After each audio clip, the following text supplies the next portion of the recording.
네, 오늘은 요한복음 6장 말씀입니다. 요한복음 6장 하면 생명의 양식 이렇게 기억을 하면 되겠습니다.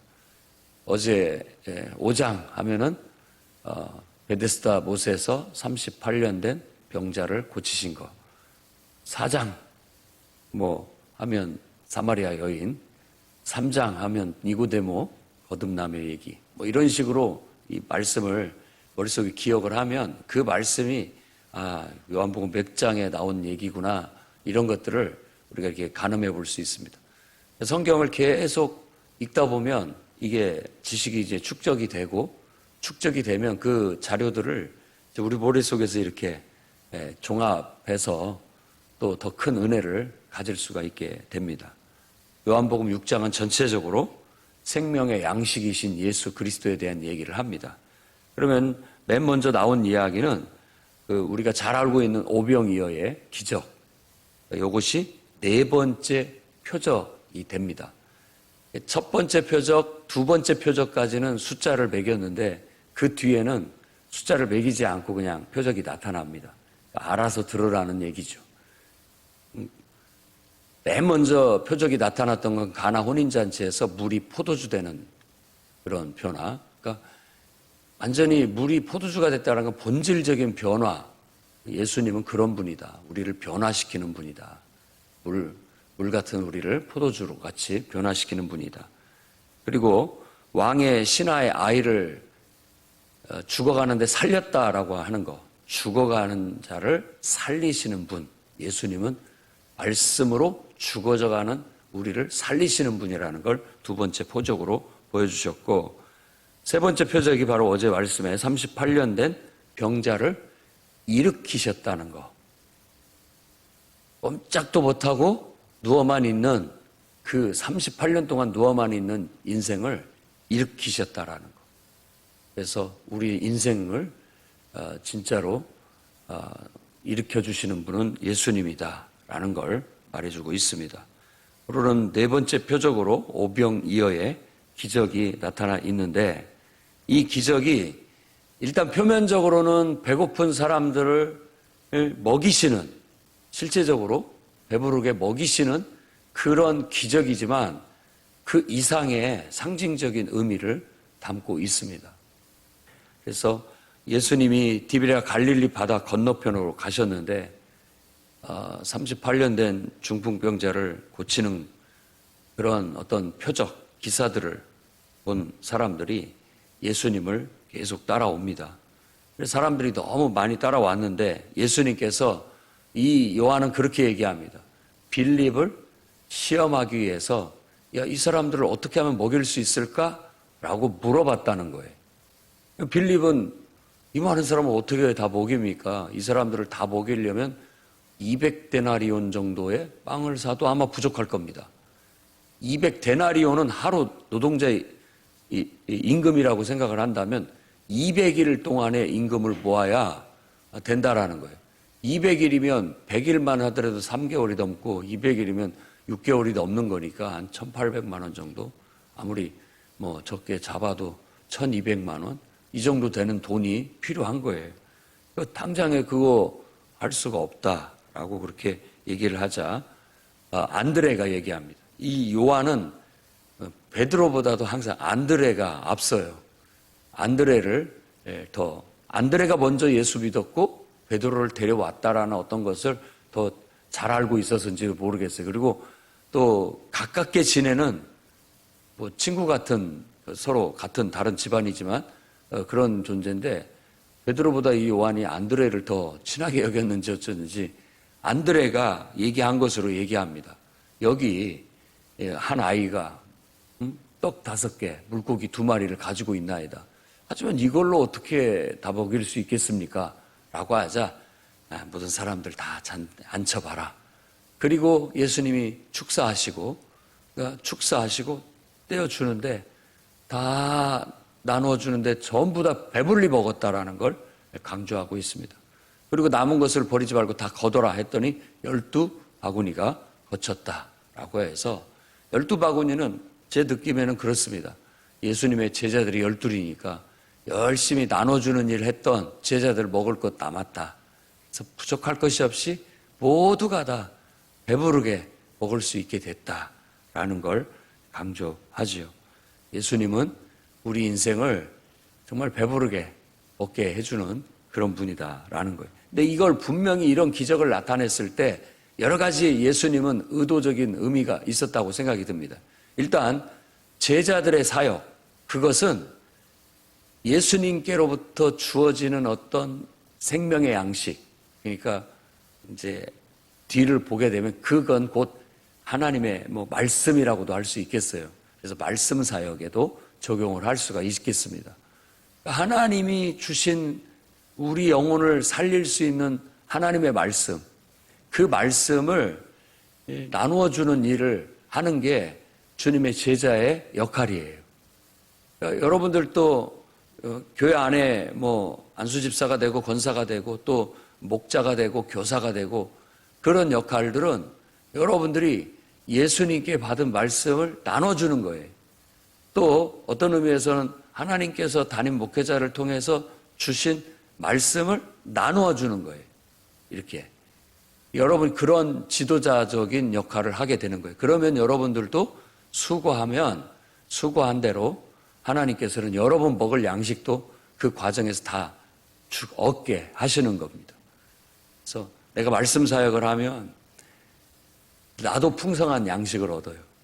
말씀을 저는 전하고 가르치다 보면 나 스스로도 그 전하는 과정 속에서 나누는 과정 속에서 더 많은 걸 깨닫게 되고 영적인 깊이가 있어지게 되고 말씀의 깨달음과 깊이도 얻게 돼요. 그러니까 여러분 성경을 더 깊이 알고 경험하고 싶으면 가르치는 지도자가 되십시오. 목자가 되시고 교사가 되셔서 어린 아이한테도 자꾸 가르쳐보고 해보십시오. 그러면 더 깊은 깨달음을 얻게 되고 더 풍성한 양식을 얻게 된다라는 그런 의미가 깊게 들어 있습니다. 자, 그 다음에 이제 예수님께서 이 기적을 일으키시고 밤에 이제 이 사람들을 피해서, 왜냐하면 너무 많은 사람들이 예수님을 따를 뿐만 아니라 이 떡을, 이 양식을 오병이어의 기적을 통해서 얻어 먹은 사람들은 이야, 이 사람이 왕이 되면 우리 일 안 해도 먹고 살겠다. 맨날 이렇게 나눠주니까 이런 생각을 한 거예요. 어떤 복지의 맹점? 이런 것이 있어요. 사람들이 그냥 나눠주면 야, 이거 재미 좋은데? 가만히 있어도 다 돈도 주고 먹을 것도 주고 굶지는 않겠네. 그러니까 일하려고 하지 않고 노력하려고 하지 않은 그런 패단이 있을 수가 있죠. 아니, 그게 목적이 아니잖아요. 그걸 이렇게 공급해주면 이걸 통해서 충전을 받아가지고 열심히 살아가는 거, 이제 더 열심히 성실히 살아가는 것이 필요하다라는 것들을 느껴야 되는데 그렇습니다. 물론 도움이 필요한 자에게 도움을 주는 것은 하나님의 뜻입니다. 나눠져서 누구도 부족함이 없이 모두가 다 배부를 수 있는 세상은 하나님의 뜻입니다. 그걸 우리가 실현하는 거 필요하겠어요. 근데 이 사람들은 단지 이제 그것만 생각했다라는 뉘앙스로 요한이 얘기를 해요. 야, 이 사람이 이렇게 먹을 걸 우리한테 주는데 이 사람이 왕이 되면 얼마나 좋겠느냐 해서 왕으로 추대하려는 것이 느껴졌던 거예요. 그래서 예수님께서 피하여 도망가셨습니다.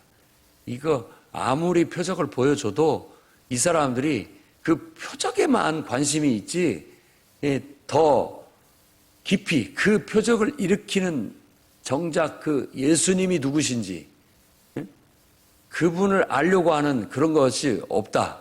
이런데 좀 섭섭함을 느끼셨던 것 같아요. 피하여 갔습니다. 그리고 제자들 따로 배 타고 가고 이제 밤에 파도가 이는 바다를 예수께서 그 파도 위를 걸어서 제자들에게 가셔요. 이걸 그냥 흘려나가듯이 그냥 이 기적을 요한은 취급을 합니다. 하지만 이거 다섯 번째 표적이라고 볼 수 있겠습니다. 풍랑이는 파도 위를 걸어가시는 분. 사람들의 욕망, 그것은 그냥 먹고 사는 거. 그 사람들의 욕망은 마치 파도 치듯 무서워요. 사람들의 욕망이 무섭습니다. 그 욕망이 사람을 괴물로 만들고 세상에 파도를 일으킵니다. 그러니까 혼란스러워요. 그렇지만 주님은 그 위를 유유히 걸어가시는 분이에요. 그러니까 우리가 믿음을 갖고 정말로 하나님 중심으로 안정을 찾고 그분 말씀대로만 살아가는 믿음으로 사는 법을 확실히 익혀서 확고부동하면요, 세상 풍파는 아무것도 아닙니다.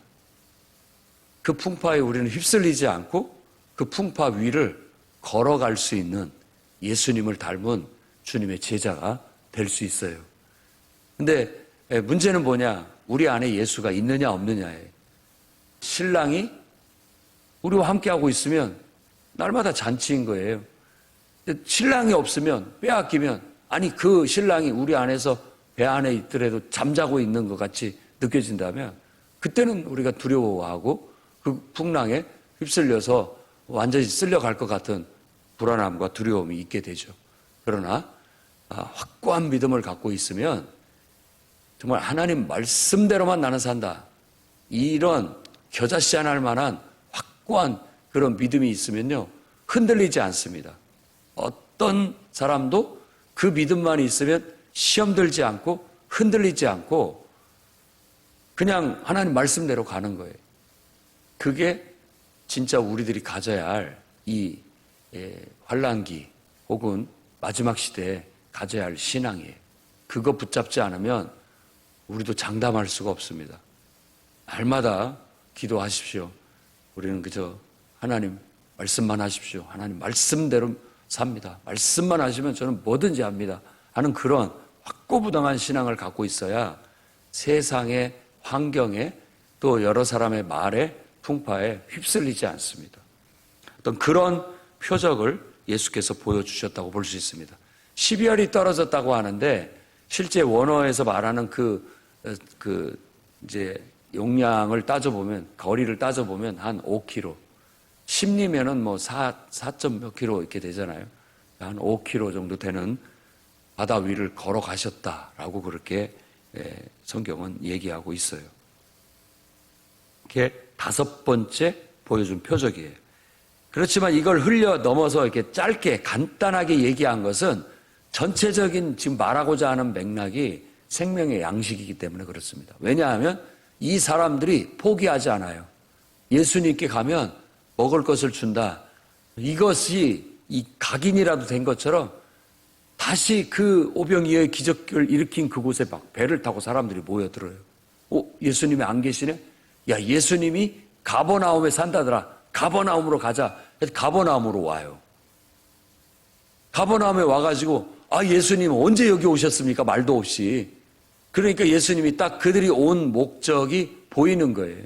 그들의 목적은 정말 그 표적을 통해서 나에게 관심이 있고 예수 그리스도에게 관심이 있어서 그를 알고자 하는 그런 마음보다도 이 사람들 내가 떡을 나눠줬더니 떡 먹는 것 때문에 또 그 떡을 먹고 싶어서 그걸 얻기 위해서 나를 찾아왔다라는 것을 아시면서 그때부터 이제 육신의 양식이 아니라 영의 양식에 대한 얘기를 하게 되는 겁니다.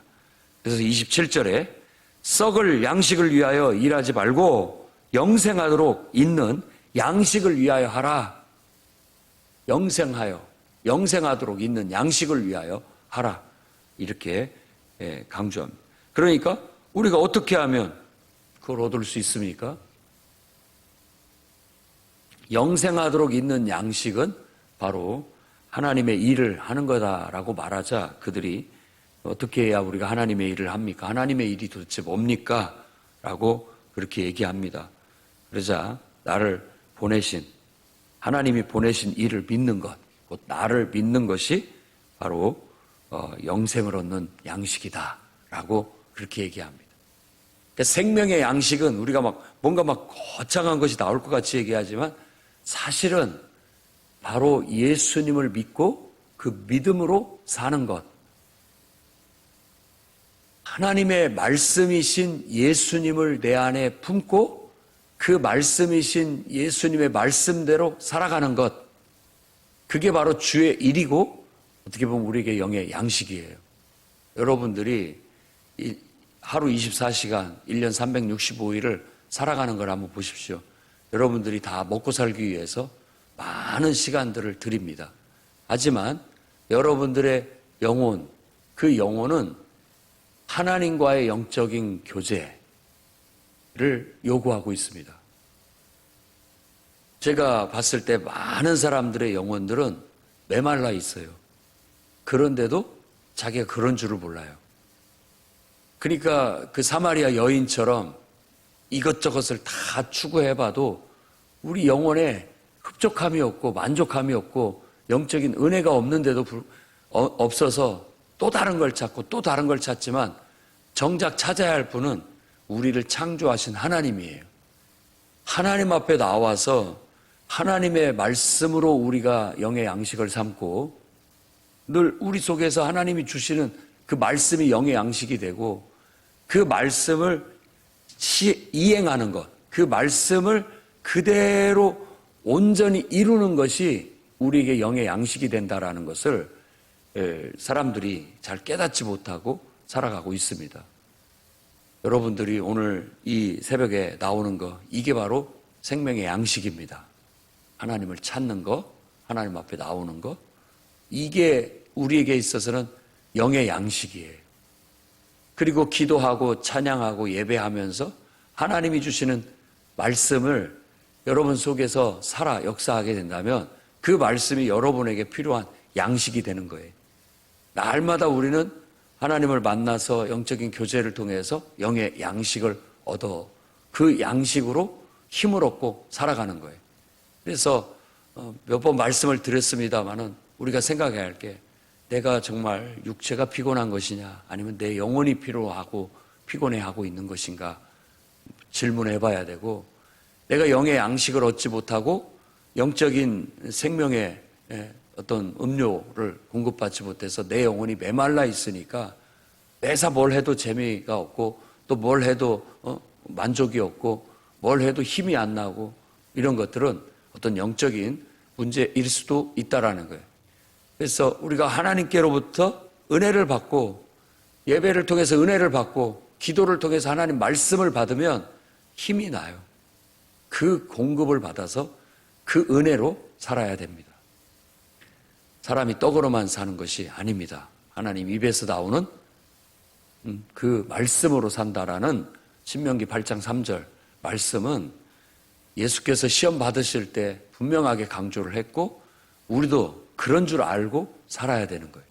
그러니까 하루라도 내가 기록된 성경 말씀을 묵상하지 않으면 기도를 통해서 하나님이 내게 이 감동으로 주시는 말씀이 없다면 나는 늘 배고파하고 메마를 수밖에 없다라는 걸 여러분 느끼고 살아가시기를 바랍니다.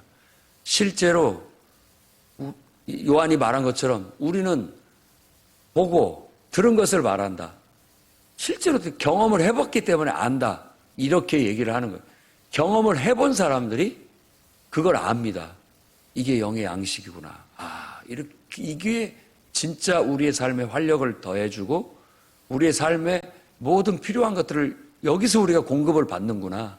이런 것들을 경험을 해보면 이게 소중한 줄을 알고 그 은혜의 시간을 우리가 다른 어떤 시간보다 더 귀하게 여기게 되는 것이죠.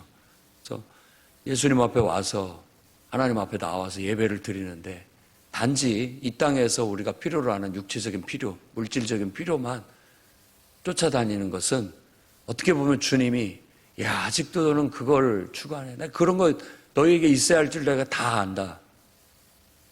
네가 내게 관심을 갖고 나를 더 깊이 알아가고 나와의 영적인 소통, 영적인 교제 이걸 더 사모해서 예배에 나오기를 바란다.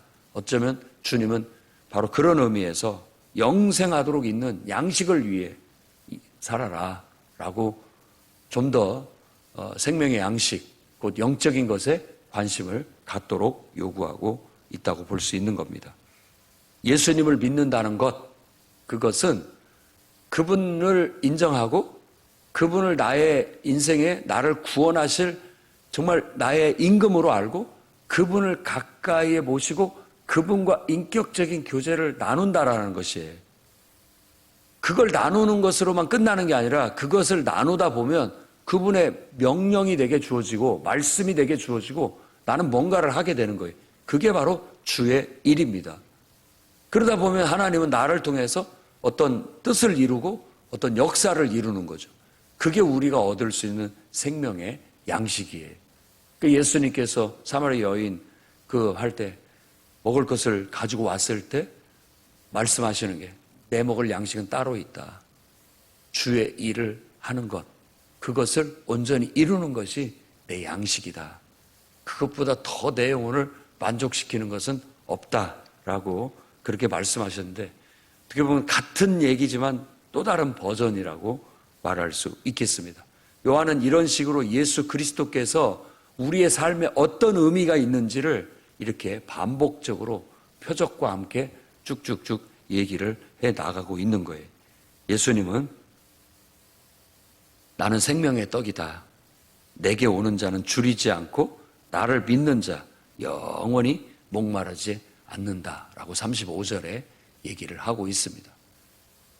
이 이야기는 사람들이 아니 당신을 믿는 것이 정말 하나님의 뜻이고 하나님의 일이라고 한다면 뭔가 표적을 보여줘라. 이때부터 이제 얘기하는 게 쭉 나아가는 것이 뭐냐면은 내가 바로 생명의 떡이다. 그 말은 뭔 말이에요? 나를 먹으라는 말이잖아요. 그리고 나중에 가서는 이 생명을 주는 이 양식은 내 살이다. 그러니까 이 살이라는 단어로 번역을 했습니다마는 내 육체, 곧 예수 그리스도께서 우리에게 영원한 신의 생명을, 영생을 주시기 위해서 자기가 십자가에 죽으실 것을 이론적으로, 비유적으로, 상징적으로 얘기를 하고 있는 거예요.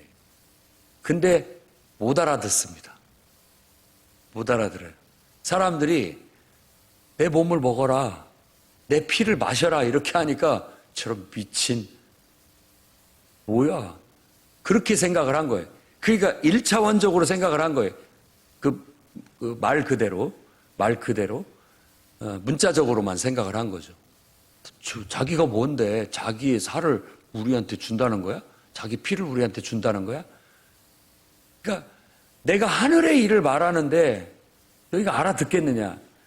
땅의 일을 말해도 잘 못 알아듣는데 하늘의 일을 말하면 알아듣겠느냐라고 예수님 말씀하신 것처럼 때로는 영의 일을 얘기를 하는데도 불구하고 사람들이 영적인 것으로 생각을 못하고 자꾸만 인간적으로, 육신적으로만 생각을 하려는 게 익숙해져 있는 거예요. 그래서 요한은 바로 그런 우리들의 사고방식을 깨뜨리기 위해서 이 말씀을 하고 있다고도 볼 수 있겠습니다. 여러분, 하나님 말씀을 들을 때 하나님을 알아가는 것, 하나님을 섬기는 것이 때로는 우리가 이 땅에서 경험되어지는 하는 인간적인 일, 육신적인 일들을 비유로 빗대서 얘기를 하지만 그게 다가 아닙니다. 그게 다가 아니에요. 그 속에 우리는 그걸 매개로 해서 영이신 하나님을 관심을 갖고 그 영이신 하나님 속으로 쏙 들어가야 되는 거예요. 핸드폰이 그냥 이렇게 눈에 보이는 막대기 같이 생긴 기계지만 그것이 살아있을 때 이 아이콘을 터치하면 그 아이콘이 담고 있는 어떤 세계가 열리잖아요. 우리가 성경이라는 기록된 이 문자, 글을 볼 때에도 그 글에만 매이지 말고 그 글이 묘사하고 있고 그 이야기가 담고 있는 그 하나님께 관심을 가지고 하나님의 임재 속으로, 하나님의 영적인 세계 속으로 쏙 들어가서 그 세계를 누려야 진짜 참된 생명의 양식을 얻게 되고 그 속에서 영적인 은혜와 축복을 누리게 되는 거예요. 신앙생활도 이거 딱 보니까 친교 모임이네. 여기 가면 사람들 많이 만날 수 있고 여러 사람을 사귈 수 있겠네. 노래도 가르쳐주지, 연설도 하지, 뭔가 우리에게 필요한 좋은 연설, 교육 해주는 곳이다. 이게 표면적으로 보이지만 여러분들의 그 표면적인 그것을 매개로 해서 영 안으로 들어가셔야 됩니다. 그래야 영과 진리로 예배를 드릴 수 있어요. 노래를 불러도 그 노래 속에 영이 있어서 영적인 세계 속으로 빨려 들어야 되고, 여러분 연설을 들어도, 이 설교를 들어도 그 설교 속에 하나님의 임재를 느끼고 그 임재 속에 들어가야 돼요.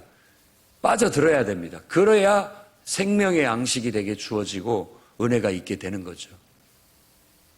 예수님은 바로 그렇게 보혜사 성령을 우리에게 선물로 주시고, 우리에게 그 성령으로 인치시고, 마지막 날 예수께서 부활하신 그 부활체, 신적인 생명을 가진 그 영원한 영생을 얻을 수 있는 몸을 우리에게 주시기 위해서는 자신이 십자가에서 죽어야 된다라는 걸, 자신의 살과 자신의 피를 먹어야 된다. 먹어야만 너희가 살 수 있다.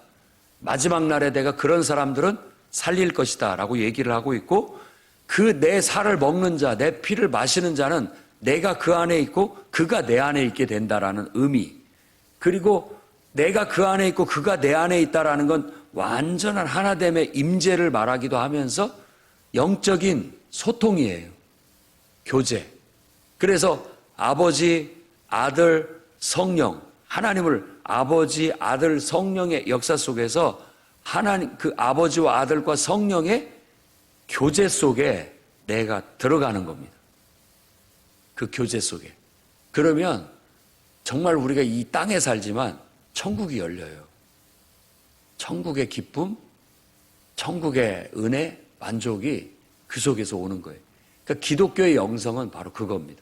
아버지와 아들과 성령 안에서 하나님과 교통하는 것, 그분과 교제를 누리는 것.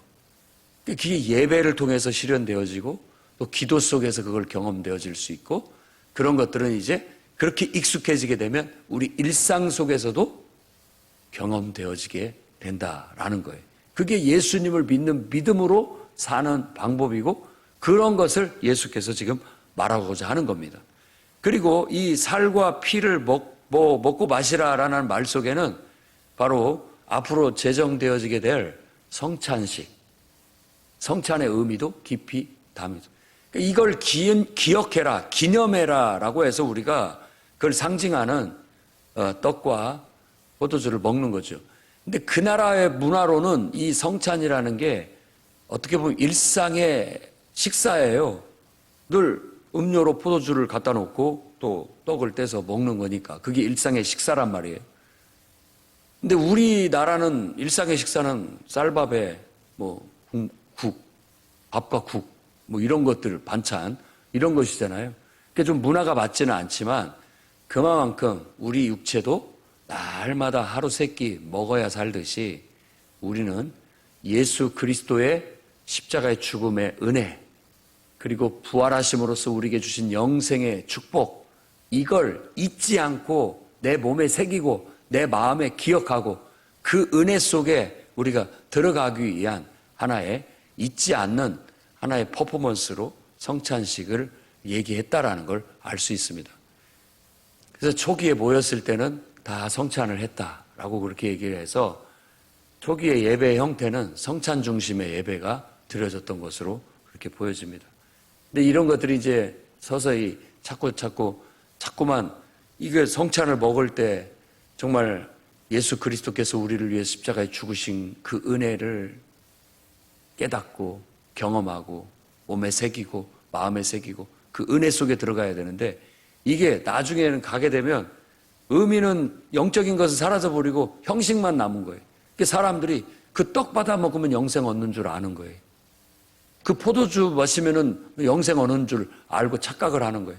그러다 보니까 교회가 종교 개혁을 하면서 야, 그건 아니야 라고 얘기하면서 그 영적인 의미를 더 부각하면서 지금은 하나님의 말씀과 찬양과 기도 속에서 하나님의 임재 속에 들어가고 찬양 속에서 은혜를, 성령의 충만함을 경험하는 걸 더 강조하는 예배 형태로 이렇게 변천돼 오게 된 겁니다.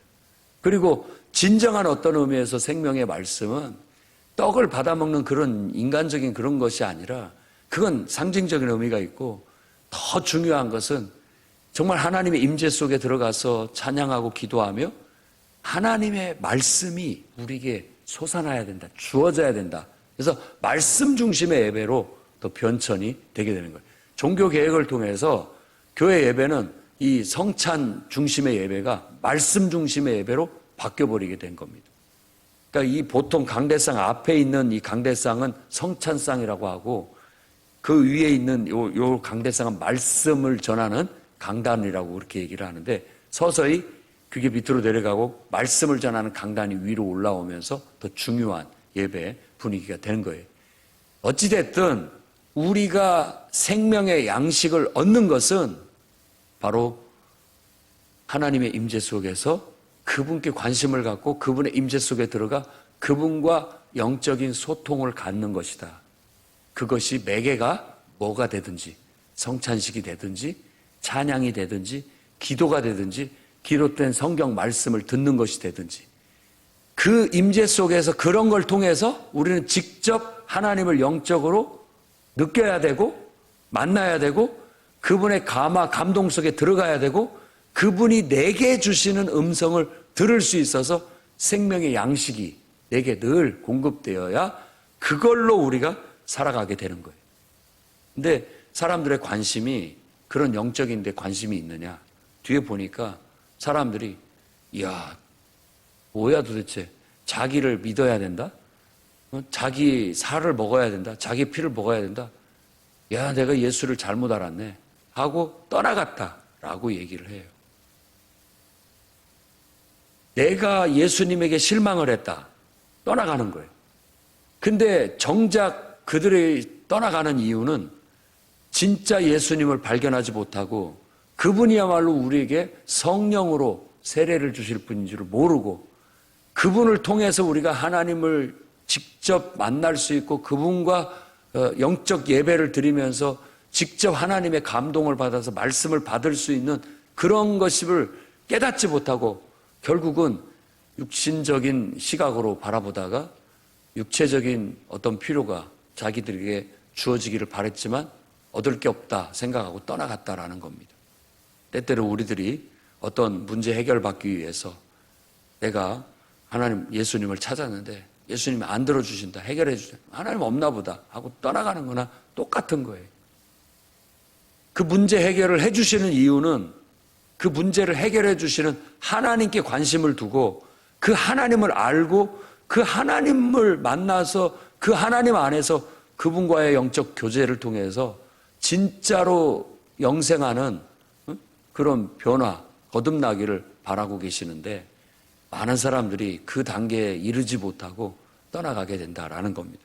예수님이 너희도 가려느냐 12 제자에게 물었을 때 베드로 답변하기를 생명의 말씀, 진리의 말씀이 여기 계시니 우리가 누구를 쫓게 누구를 따라가겠습니까? 이 말은 우리를 향한 교훈입니다. 오직 예수 안에 생명이 있고 예수 안에 영생이 있으니 예수 안에 진리가 있고 예수 안에 하나님과의 영적인 교제가 있으니 그분만 따라가시기를 주의 이름으로 축원합니다. 그분만 따라가시면 여러분 안에 영생이 있게 되고 정말 마지막 날 예수께서 약속하신 바대로 우리를 죽은 자 가운데서 부활로 다 부활의 새 생명으로 영생을 얻는 그런 생명을 주시게 될 겁니다. 아버지께서 보내지 아니하시면 아무도 내게 올 수 없다. 여러분들이 열심히 사역을 하고 하나님 말씀을 나누어 주고 먹였는데도 불구하고 그들이 떠나가거든 예수님이 하신 말씀을 기억하십시오. 하나님께서 보내주시지 않으면 아무도 내게 올 수 없습니다. 네. 여러분들도 이 자리에 온 것도 하나님이 인도하시고 보내주셔서 올 수 있는 것이고요. 하나님께서 허락하시지 않으면 안 되는 거예요. 그러니까 오직 우리는 하나님을 바라보고 그렇게 해석하고 그렇게 믿고 사는 거예요.